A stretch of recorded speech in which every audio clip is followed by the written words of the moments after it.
మహిళలకు భయం తప్ప భరోసా లేదు. జనసేన నేత కిరణ్ రాయల వల్ల తనకు అన్యాయం జరిగిందని ఓ మహిళ గోడు వెళ్లబోసుకుంటే తిరిగి ఆమెనే అరెస్ట్ చేశారు. మహిళల రక్షణ మాకు ప్రాధాన్యమని సభల్లో చెప్పిన నాయకులంతా ఇప్పుడు ఎందుకు మాట్లాడటం లేదు? శ్యామల, వైఎస్ఆర్సీపీ అధికార ప్రతినిధి. కూటమి ప్రభుత్వం వల్ల ఆంధ్ర రాష్ట్రానికి జరిగిన మంచి ఏదన్నా ఉందయ్యా అంటే ఏమీ లేదు. పైగా ఈ ప్రభుత్వం అధికారంలోకి వచ్చిన దగ్గర నుంచి మహిళలకి భయం తప్ప ఎక్కడా భరోసా అనేది దొరకట్లేదు.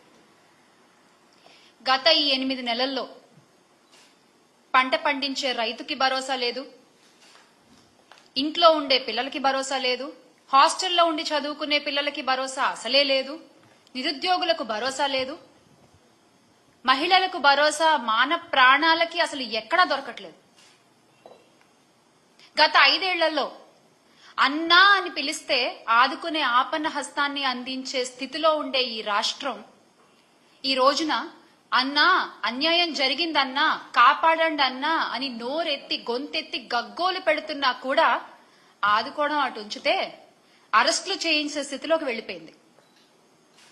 మొన్న తిరుపతిలో లక్ష్మి అనే ఆవిడ, మనందరికీ తెలుసు, జనసేన తిరుపతి ఇన్ఛార్జ్ అని చెప్పే కిరణ్ రాయల్ గారి వల్ల నాకు అన్యాయం జరిగింది, నాకు నయవంచన జరిగింది, నన్ను అతను వేధిస్తున్నాడు, నన్ను ఆదుకోండి అన్నా చంద్రబాబు నాయుడు గారు, పవన్ కళ్యాణ్ గారు అని అరిస్తే బయటకొచ్చి గొంతెత్తి అడిగితే కూటమి రాజకీయంతో పాటు పోలీసు వ్యవస్థ కూడా కలిసిపోయి ఆమెని జైలుకి పంపించే వరకు ఎవరు నిద్రపోలేదు.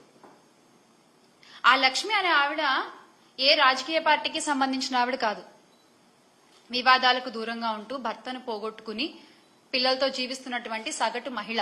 ఆమెకు జరిగిన అన్యాయాన్ని గుర్తెరిగి ఆమె బయటకొచ్చి దాని నుంచి బయటకొచ్చి మళ్లీ తన కుటుంబ జీవన పోషణ కోసం తనకు జరిగిన అన్యాయం నుంచి బయటపడితే తను ఆ కిరణ్ రాయల్కి ఇచ్చినటువంటి 1,30,00,000 తనకి తిరిగి వస్తే అది తన కుటుంబానికి ఉపయోగపడతాయి అని చెప్పి నమ్మి ఈ కూటమి ప్రభుత్వాన్ని సహాయం అడిగితే ఏం చేశారండి?